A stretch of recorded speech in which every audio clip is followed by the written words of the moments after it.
Olá, turma, sejam todos bem-vindos à nossa aula de língua portuguesa. Hoje vamos falar da função do ser. Lembrando que na aula anterior nós falamos a respeito das vozes verbais, ativa, passiva e reflexiva. Falamos a respeito da transposição de voz. Hoje, como nós vamos precisar ministrar a aula de função do ser, nós vamos retornar na voz passiva, tá certo? Então, nós vimos na aula anterior que a voz passiva ela pode ser analítica ou sintética. Vamos relembrar cada uma delas, certo? A voz passiva analítica ela é formada pelo verbo auxiliar ser, seguido de um verbo no particípio, que é o verbo principal, tá certo?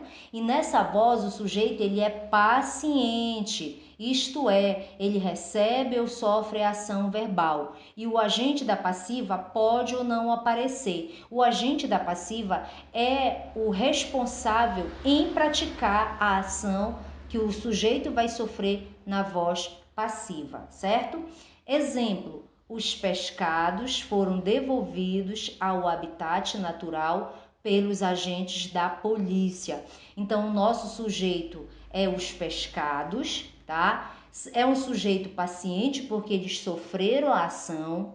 Este enunciado ele é constituído por uma locução verbal, como vocês podem observar, foram devolvidos, em que o verbo auxiliar é o verbo ser e o verbo principal é o verbo devolver. Ele está no particípio, terminação ido. E quem praticou essa ação de devolver o pescado, que foi o sujeito paciente, foi os agentes da polícia. Então, pelos agentes da polícia é o termo que praticou ação verbal na voz passiva. Então, ele é o agente da passiva, certo? Olha o outro exemplo. Uma rede de 600 metros de nylon foi apreendida. Então, o nosso sujeito, ele é um sujeito paciente, que seria a rede de 600 metros de nylon, porque está sofrendo a ação, tá? E esse enunciado é constituído por uma locução, sendo que nós temos como verbo auxiliar o verbo ser e o principal, o verbo aprender, que está no particípio, terminação ida. Então, como este enunciado ele tem essa constituição, eu digo que essa voz ela é uma voz analítica. Observe que no primeiro exemplo nós tínhamos agente da passiva, que é o ser responsável pela ação, de praticar a ação. E no segundo enunciado nós não temos a presença do agente da passiva, então ele pode ou não aparecer no caso da voz passiva analítica, certo?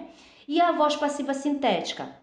Ela é formada por um verbo transitivo direto na terceira pessoa, acompanhado do pronome apassivador se e do sujeito paciente. Então, essa voz ela vai ser constituída por um verbo transitivo direto, que é um verbo significativo, que vai se encontrar na terceira pessoa e ele vem acompanhado do pronome apassivador. Por isso, ele é conhecido como pronome apassivador, porque ele é um pronome que dentro da voz passiva, né, ele vai indicar aí a questão do sujeito paciente, tá certo? Então, exemplo: vendem-se muitos peixes originados da pesca predatória, tá? Observe que o nosso verbo é vender, tá? Ele é um verbo transitivo direto, porque ele precisa de um complemento sem ajuda de preposição, tá? Ele está acompanhado do pronome apassivador, tá? Se, e esse verbo transitivo direto, ele está na terceira pessoa do plural. Vendem, eles vendem, tá certo? E quem é o nosso sujeito? Quem é que vende? Né? Vende-se o quê? Muitos peixes originados da pesca predatória. Então, o que está em destaque é o nosso sujeito paciente, são os peixes que são vendidos. Então, eles estão sofrendo a ação. Então, como eu tenho um verbo transitivo direto na terceira pessoa do plural, mais o pronome apassivador e um sujeito paciente, então a voz ela é passiva sintética. Outro exemplo: pescam-se milhares de peixes na represa. Observem novamente, nós temos o verbo pescar, ele é transitivo, quem pesca, pesca algo, não é? Então, ele é um verbo transitivo direto, ele está na terceira pessoa do plural. E nós temos o pronome se, que é o pronome apassivador. e nós vamos ver a presença do nosso sujeito, que é pescado milhares de peixes na represa, tá? Então, a gente observa que o sujeito ele é paciente porque ele está sofrendo a ação. Então, essa constituição desse enunciado com verbo transitivo direto na terceira pessoa do plural, mais pronome apassivador, mais sujeito paciente, então nós temos uma voz passiva sintética. Em ambos os exemplos citados, nós não vemos a presença do agente da passiva. Então, na voz passiva sintética, nós não temos este responsável, ele não aparece dentro do enunciado, certo? Outra observação é que o verbo se encontra no plural, o sujeito também está no plural. Sempre o verbo vai concordar, né, com o sujeito. E se o verbo tivesse no singular, provavelmente o sujeito estaria no singular concordando, certo? Agora nós vamos adentrar no assunto que seria, a questão da função do ser. Por quê? Porque o ser ele pode ter diferentes funções. Claro que neste nível de estudo nós vamos apenas estudar algumas funções, tá certo? Porque esse ser, além dele ter essa função de pronome apassivador, ele vai ter outras funções. E nós vamos verificar para este nível de estudo apenas 3. Então vamos começar, tá, com a função de pronome apassivador, ou também conhecido como partícula apassivadora, tá? Essa partícula apassivadora, essa função de partícula apassivadora que o ser vai exercer, ela vai acompanhar, como já vimos anteriormente, o verbo transitivo direto. Ele vai indicar que a ação ela está na voz passiva sintética. Então, exemplo, anunciam-se muitas ofertas de emprego no jornal. O verbo anunciar, quem anuncia algo, então ele é o verbo transitivo direto. Anunciam é eles, então indica que o verbo está na terceira pessoa do plural, tá? O ser, e essa oração, essa oração, ela tem um sujeito que é anunciado. Muitas ofertas de emprego no jornal. Então, isso é o nosso sujeito. Como o nosso sujeito ele está sofrendo ação, então ele é sujeito paciente. Então, se eu tenho um sujeito, ele é um sujeito paciente, o verbo da minha oração é um verbo transitivo direto, ele está na terceira pessoa do plural, então o ser aí, ele está exercendo a função de partícula apassivadora. Outro exemplo, construiu-se um grande estádio de futebol em Fortaleza. Temos novamente quem é o nosso sujeito, um grande estádio de futebol em Fortaleza. Esse sujeito está sofrendo ação porque ele está sendo construído. Então, ele é um sujeito paciente. O verbo da nossa oração é construir. Então, ele construiu. Então, o verbo, ele é um verbo transitivo direto, tá? Porque quem constrói algo, então ele é transitivo direto, ele está na terceira pessoa do singular. O sujeito é paciente, então esse ser está exercendo a função de pronome apassivador ou partícula apassivadora, tudo bem?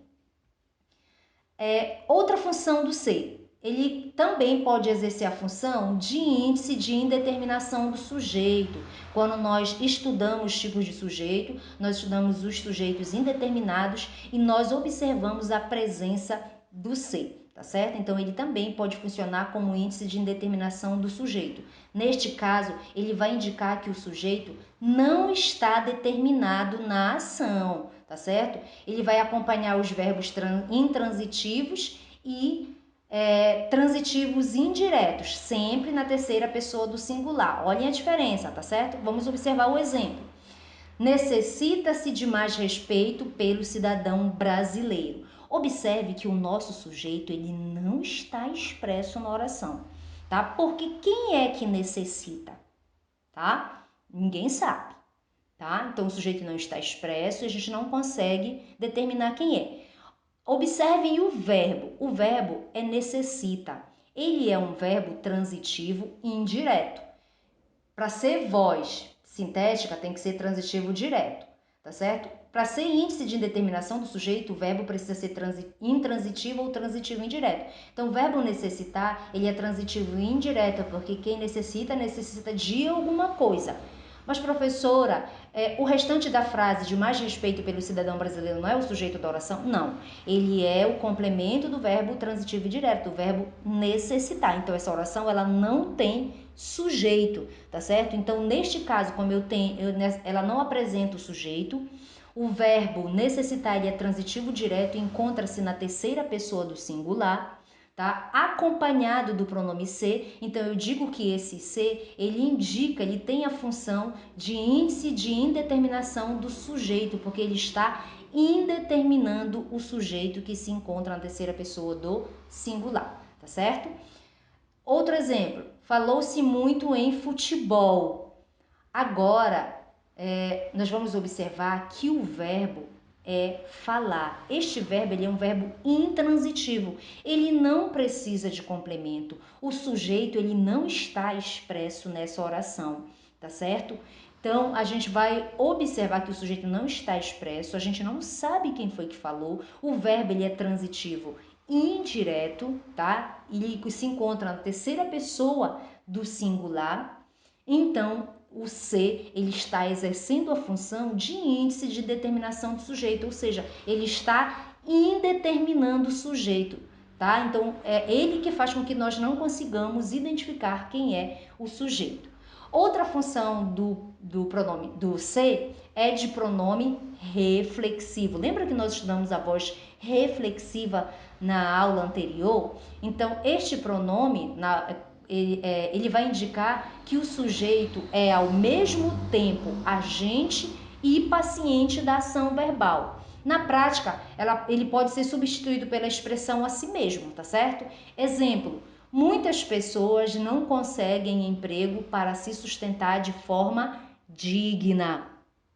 Então, observe que nós temos o ser. Quem é o sujeito da oração? Muitas pessoas. Este sujeito, ele é um sujeito agente e paciente, porque o sujeito tá sofrendo e praticando, tá praticando e sofrendo a ação, tá? Então, este pronome, ele é um pronome reflexivo. Ele equivale à expressão a si mesmas, tá? Outro exemplo, meu pai se barbeia diariamente. Novamente a presença do ser, tá? Quem é o sujeito? Meu pai. Se eu tenho sujeito, eu já sei que esse ser ele não está indeterminando o sujeito. Como o meu sujeito ele está praticando e sofrendo ação, então a voz ela não é passiva, então esse pronome ele não pode ser apassivador. Como o sujeito é agente paciente e o ser ele equivale a si mesmo, então ele é um pronome reflexivo, certo? Eu espero que vocês tenham compreendido a nossa aula de hoje. Nós vamos ficar por aqui e até a próxima.